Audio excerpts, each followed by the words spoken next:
Alrighty, guys. How many of you recorded this like 5 times? Anyway, so I am here now. I've got this figured out.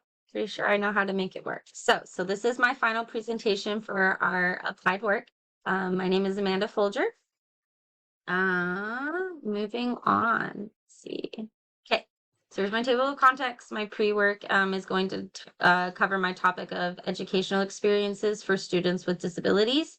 Um, I chose this topic because this is geared towards my career. I'll make sure to get into that with the following slides. Um, my research material is mostly from course material, but I also provided my own resources. We're going to cover a new learning topics. I'm going to discuss areas of invisible disabilities as well as universal design. And then I'm going to talk about what I want to continue to learn. All righty, let's get started. So first slide.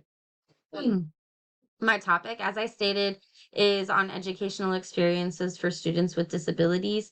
I chose this topic because I've worked within this field of like special educational settings since I was in high school. So close to like 16, 18 years, something like that. And that's not including my own personal experiences with family, which I'll get into next with my interview. So I really wanted to dive into the idea of being included yet secluded, which is something that we talked about in module 3, about how students are included in general education settings, but they don't always get to participate in the full educational experience. So they might not be able to participate in the hands-on learning. The girl also described how she had a mentor who would answer questions for her or just do the work for her because they automatically assumed that she was not capable of doing it. So this is my brother Cade. I interviewed him because he is my younger brother, and he also has autism. He is 18, almost 19. He recently graduated high school early, just this last year. He's a fantastic kid. So we covered his experiences throughout K through 12. So we started with elementary. He shared with me that he doesn't have a strong memory of what his educational experience was like when he was younger. He did tell me that he remembered that his teachers were patient and kind, and he does remember getting pulled out for specials, is what he says they called it. I discussed it with my mom, and he was pulled out for speech, writing, reading, math, and at times physical education, is what she said. So, but moving on to middle school, he said that's where he kind of started to feel a social disconnect from some of his friends. They started to become more interested in girls and cars, whereas Cade was still comfortable with where he was at with his maturity level. Moving into high school, on the other hand, Cade started to struggle with his mental health as well as his disability. And those two really started to intersect with each other and made it very difficult for him. And that's one reason why he decided to graduate high school early, is because he just felt like it wasn't a supportive place for him to be. He said he did have one teacher that he adored and was really helpful and really pushed him to get through high school. So that was really wonderful of him.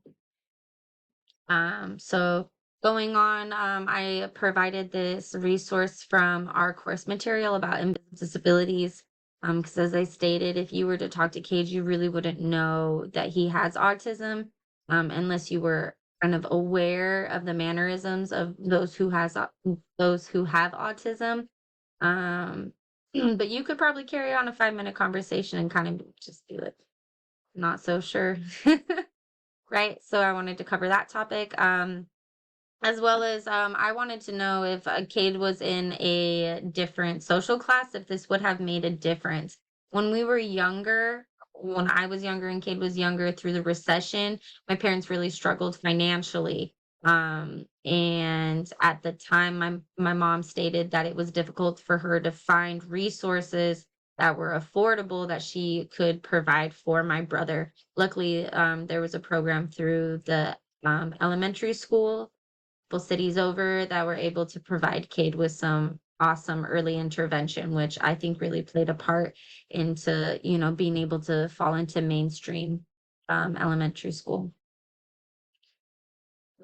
Mm. So, these are the independent research resources that I used. So, we talked about students with disabilities and how they need to be included, um, and how it's a great way for the general education population to learn more about the disabled population. Right? They work together, they strive together, they learn together. And I think that's the best way to provide inclusion, is if we all are included in every aspect. Um, and then I use this other resource mostly to just pick up some statistics and things like that. It talked about how students with disabilities have lower rates of graduation, that they feel more excluded, that they struggle with their mental health, but those that are more included have a more positive outcome. This is my evidence with my brother Cade. Down here, we have a video recording if you would like to click on that and listen to it. My brother's quite entertaining. He tried to be very professional throughout the interview. These are also my text messages, trying to get a hold of my brother. Between me falling asleep and him not texting me back, it took a minute for us to get something figured out. So for my new learning when it comes to inclusion, as I mentioned earlier in module 3, we talked about what is inclusion, and there was a video in there that I really enjoyed, of a young girl in school and she has Down syndrome, and she talked about how she goes to her general education class to be with her peers, but she's not necessarily with them. She gets pulled aside. Her mentor or assistant answers questions for her. She's not able to participate in physical activities because they tend to just assume that she's not able to do these things, so they do it for her. So I learned that this is something, I worded it wrong in here, I apologize, that this is something that is preached but not always practiced. Moving on, we have equity. So every time I participate in courses such as this, my degree is geared towards disability studies and education. So learning more about equity is always mind opening. So an example would also be, I talked about, oh my gosh, I'm losing my train of thought.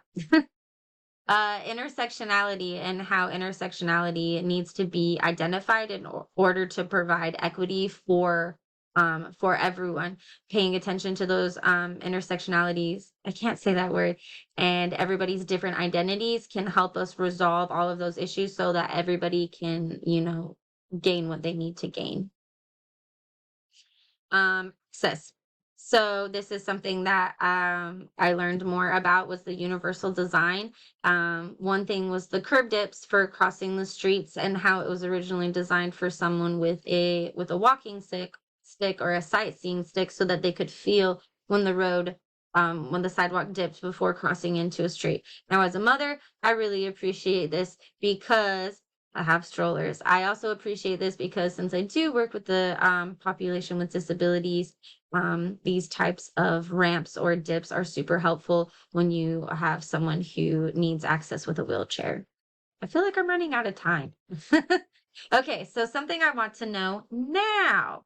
All right, so I want to be able to continue to grow my knowledge of how to provide a more equitable and inclusive educational environment.